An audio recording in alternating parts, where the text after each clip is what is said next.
Hello दोस्तों। हम लोगों ने कुछ दिन पहले एक सॉफ्टवेयर बनाया है स्पेक्टिकल सॉफ्ट मैनेज करने के लिए। तो हम लोगों ने सोचा कि एक क्विक डेमो बना दिया जाए इसके ऊपर, ताकि हम लोग इसकी फंक्शनैलिटी को एक्सप्लेन कर पाएँ आप लोगों के सामने। तो ये वीडियो में हम लोग देखेंगे कि हम लोगों ने जो स्पेक्टिकल सॉफ्ट का ये सॉफ्टवेयर बनाया है वो इसमें क्या क्या फंक्शनैलिटी है, और अगर आपको चाहिए तो हम लोग डायरेक्टली, अगर आपको इस रिक्वायरमेंट से हो जाता है तो हम लोग डायरेक्टली आपको भेज सकते हैं ये सॉफ्टवेयर।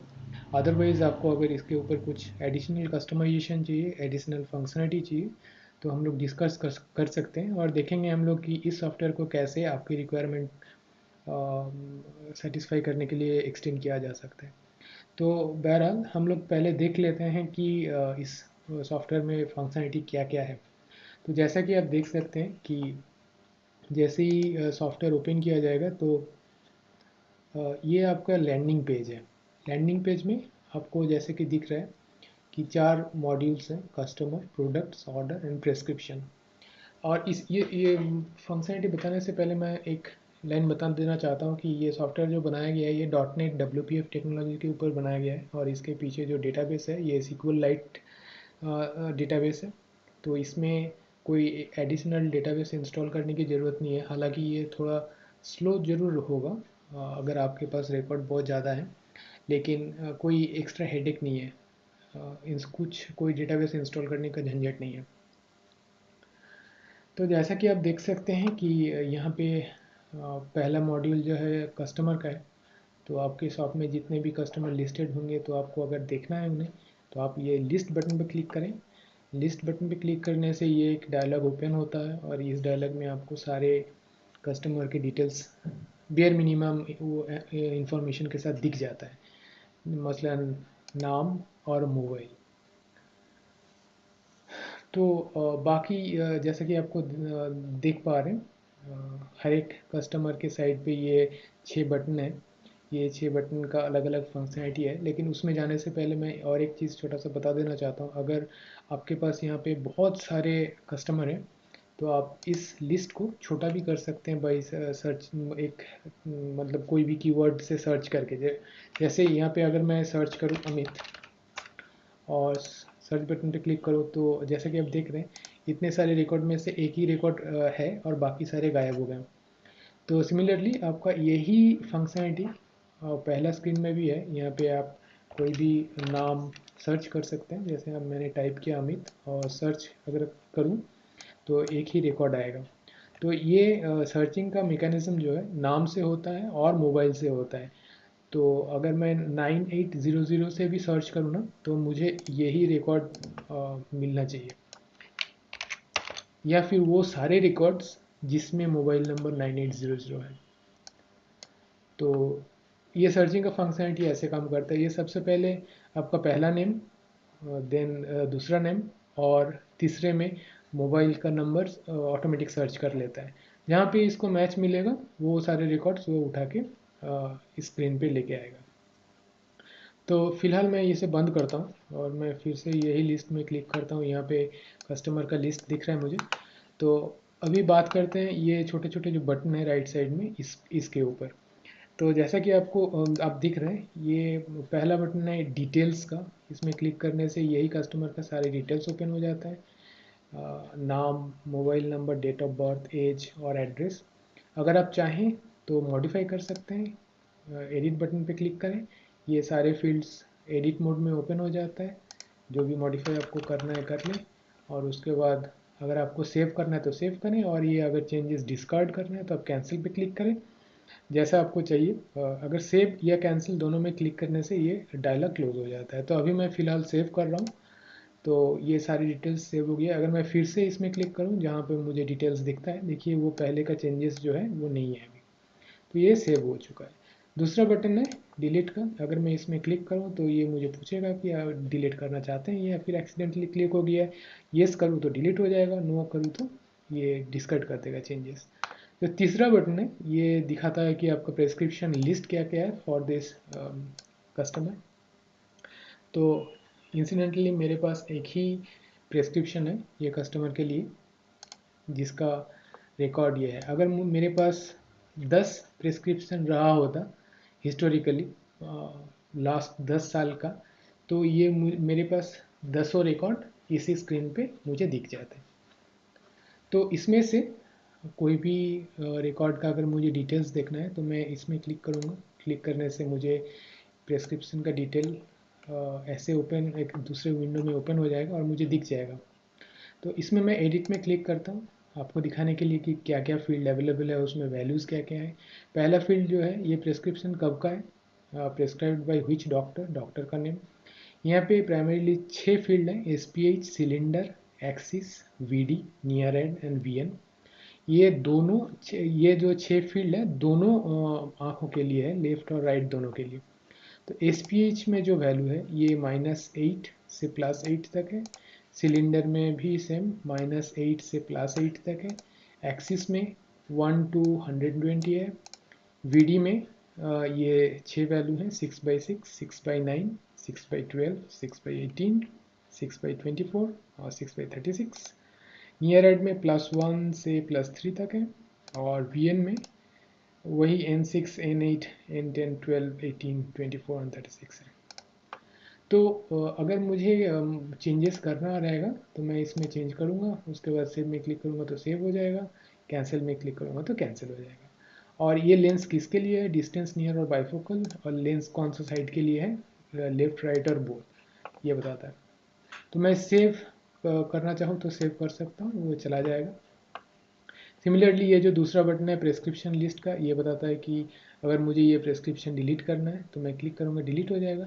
और ये जो लास्ट बटन है ये ऑर्डर है, ये इस प्रेस्क्रिप्शन के साथ जो ऑर्डर अटैच्ड हुआ था, या फिर यूँ कह लीजिए कि जिस ऑर्डर के तहत इस प्रेस्क्रिप्शन बनाया गया था, तो उस ऑर्डर का डिटेल्स अगर मुझे देखना है तो मैं यहाँ पे क्लिक करूँगा।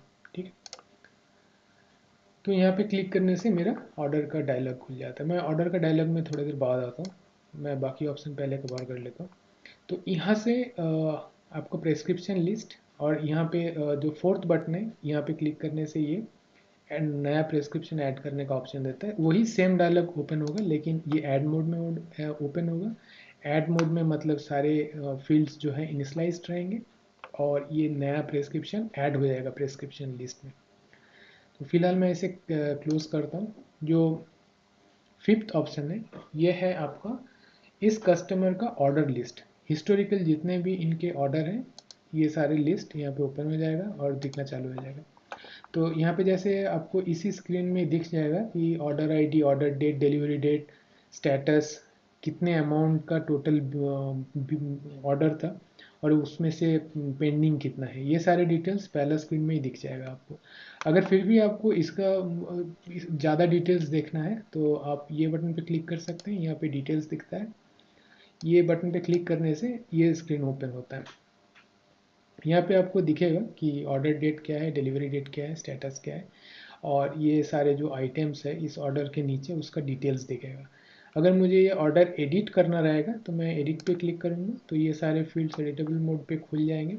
यहाँ पे नीचे जो दो टाइनी बटन बने हुए हैं, ये है ऑर्डर ऐड करने का, ये है कोई भी सॉरी ये आइटम ऐड करने का, और ये आइटम डिलीट करने का। तो मुझे अगर ये रो डिलीट करना है तो मैं ये बटन पे क्लिक करूँगा तो डिलीट हो जाएगा। और अगर मुझे नया एक आइटम ऐड करना है इस ऑर्डर में तो मैं इस हरे बटन पे क्लिक करूँगा, ये नया बटन ऐड हो जाए, नया रो ऐड हो जाएगा। तो जैसे ही मैं एक नया रो ऐड करूँगा तो सबसे पहले तो इनिशलाइज रहता है। तो यहाँ पे जैसे ही मैं फ्रेम सिलेक्ट करूँगा तो मेरे पास जितने भी अवेलेबल फ्रेम है उसका लिस्ट यहाँ पे आ जाएगा। यहाँ पे अगर मैं लेंस सिलेक्ट करता हूँ तो जितने भी अवेलेबल मेरे पास लेंस हैं प्रोडक्ट लिस्ट में वो सारे लेंस अवेलेबल हो जाएंगे।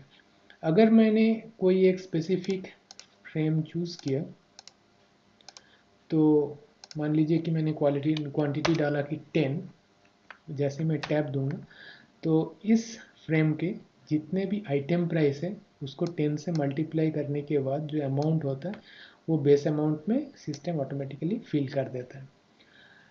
अगर मान लेते हैं कि इसके ऊपर 10% मुझे डिस्काउंट देना है तो मैं 10 यहाँ पे डिस्काउंट करूँगा और टैब दूंगा तो ये डिस्काउंट अमाउंट कैलकुलेट करके दे देगा और फाइनली जो डिस्काउंट देने के बाद जो अमाउंट है वो यहाँ पे आ जाएगा।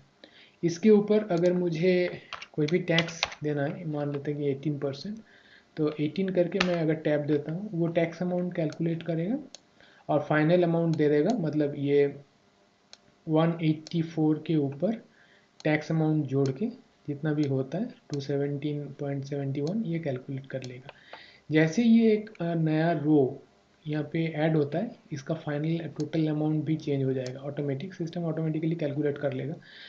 इनमें से अगर मान लीजिए कि जितना भी अमाउंट होता है उसमें से मैं अगर कुछ एडवांस देता हूँ 150, तो पेंडिंग सिस्टम ऑटोमेटिक कैलकुलेट कर लेगा और ये सारा इन्फॉर्मेशन आप सेव कर सकते हैं सेव पे क्लिक करके। और अगर मुझे ये कुछ भी सेव नहीं करना है तो मैं कैंसिल पे क्लिक करूँगा तो ये डिस्कार्ड कर देगा। तो फॉर द टाइमिंग मैं इसे सेव करता हूँ। सेव या कैंसिल कुछ भी करने से ये विंडो क्लोज हो जाता है। फिर से मैं ओपन करता हूँ ऑर्डर लिस्ट, ऑर्डर डिटेल को देखने के लिए। इसके बाद सेव करने के बाद मुझे इसका बिल प्रिंट करना होगा। तो बिल प्रिंट करने के लिए मैं बिल बटन पे क्लिक करूँगा और जैसे ही बिल पे क्लिक करूँगा ये मुझे दो चीज़ एक ही पन्ने में प्रिंट करके देगा, बिल और प्रेस्क्रिप्शन। तो जैसे कि किसी किसी शॉप में रिक्वायरमेंट रहता है कि बिल के साथ साथ ही प्रेस्क्रिप्शन अलग करके रख लिया जाता है ताकि वो वर्कशॉप में भेजा जाए जहाँ पे स्पेक्टेकल्स एक्चुअली बन के तैयार होगा, उसके लिए उन्हें प्रेस्क्रिप्शन का ज़रूरत होता है। तो ये प्रेस्क्रिप्शन जो लिस्ट है यहाँ पे आप टीयर ऑफ कर सकते हैं। ये जो काला लाइन है यहाँ पे काला लाइन से आप बिल ये करके अलग करके कस्टमर को दे सकते हैं और बाकी जो प्रेस्क्रिप्शन वाला पार्ट है ये अपना वर्कशॉप में भेज सकते हैं। तो ये हो गया आपका बिल ऑर्डर का पूरा डिटेल्स। अभी देखते हैं कि बाकी मुझे अगर लेंस या फ्रेम का प्रोडक्ट मेंटेन करना है तो उसके लिए क्या क्या ऑप्शन है। तो आपके पास दो टाइप के प्रोडक्ट हैं, लेंस और फ्रेम्स। अगर मुझे देखना है मेरे पास क्या क्या लेंस है अभी इन्वेंट्री पे, तो आप लिस्ट पे क्लिक करें तो ये सारा लेंस जो इन्वेंट्री पे है वो उठा के लेके आएगा। और अगर डिटेल्स देखना है तो डिटेल्स पे क्लिक करेंगे। डिटेल पे मेरे पास है शॉर्ट नेम, टाइप, किस टाइप का लेंस है, फोटोक्रोमेटिक, आर्क, इंडेक्स, कोटिंग किस टाइप का है, अनकोटेड और doubly coated, by price, sale price और अभी मौजूदा स्टॉक कितना है इस आइटम का। अगर मुझे एडिट करना रहेगा तो मैं एडिट पे क्लिक करूँगा और अगर मुझे डिलीट करना रहेगा तो मैं इस डिलीट बटन पे क्लिक करूँगा। तो वो मुझे ऑप्शन देगा डिलीट करना है कि नहीं करना है, फाइनल कंफर्मेशन। अगर मुझे करना होगा तो येस पे क्लिक करूँगा, नहीं करना होगा तो नो पे। सिमिलरली यही फंक्शनलिटी है फ्रेम के ऊपर भी, यहाँ पे लिस्ट ऑल कर सकते हैं। लिस्ट ऑल करने से बेयर मिनिमम डिटेल्स इस स्क्रीन पे आ जाता है और आपको दिख जाएगा अपने सारे स्टॉक में जितने भी फ्रेम्स हैं अभी फ़िलहाल। अगर मुझे कुछ नया ऐड करना है तो ऐड न्यू पे क्लिक करूँगा, वही सेम विंडो ओपन होगा डिटेल्स वाला, लेकिन सारे फील्ड इनिशलाइज रहेंगे। तो आप सेव कर सकते हैं इस टाइप से। कोई भी लेंस अगर नया ऐड करना होगा तो भी आप सेव कर सकते हैं। तो ये है आपका प्रोडक्ट देखने का और ऐड करने का स्क्रीन। अभी अगर कोई भी आपके पास आता है एक नया प्रिस्क्रिप्शन लेके या फिर नया ऑर्डर लेके जिसका आपको डिटेल्स देखना है, तो आप पहला स्क्रीन से ही यहाँ पे ऑर्डर नंबर देके सर्च कर सकते हैं।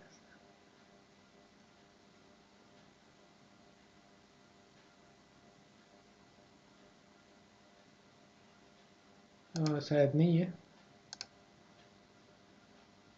अगर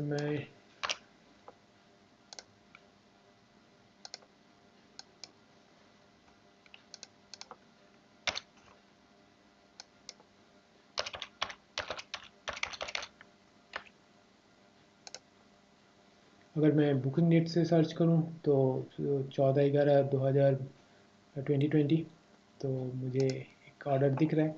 सिमिलरली अगर मैं ऑर्डर आईडी 9 से सर्च करना चाहूँ तो भी मैं कर सकता हूँ, लेकिन इसके लिए मुझे ये डेट फील्ड इनिशलाइज करना पड़ेगा। और अगर मैं 9 देता हूँ ऑर्डर, तो अगर मैं सर्च करूँ मेरे पास वही ऑर्डर आ जाएगा 9 वाला। तो यहाँ पे माजरा ये है कि आप आईडी से भी सर्च कर सकते हैं या फिर ऑर्डर डेट से भी सर्च कर सकते हैं या फिर दोनों से ही सर्च कर सकते हैं। सेम फंक्शनलिटी आपका यहाँ पे भी है। आप कोई भी प्रेस्क्रिप्शन आईडी से सर्च कर सकते हैं, या फिर वो प्रेस्क्रिप्शन का डेट से सर्च कर सकते हैं, तो जैसा भी आपको अच्छा लगे। तो कुल मिला के यही सारे फंक्शनलिटीज़ हैं इस शॉप में, स्पेक्टिकल शॉप के एप्लीकेशन जो हम लोगों ने बनाया है।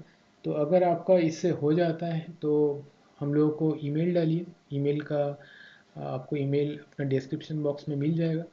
और अगर आपको इसके ऊपर कोई एक्स्ट्रा फंक्शनलिटी चाहिए तो भी आप हम लोगों को मेल कर सकते हैं। जितना भी फिजिबल होगा हम लोग बनाने का कोशिश करेंगे, और यही सॉफ्टवेयर को एक्सटेंड करके आपके फंक्शनलिटी अनुसार हम लोग डेवलप कर सकते हैं। ठीक है दोस्तों, आज के वीडियो के लिए फ़िलहाल इतना ही था। फिर नए सीरीज़ में हम लोग कोई नया सॉफ्टवेयर लेके फिर से आपके सामने हाजिर होंगे। धन्यवाद।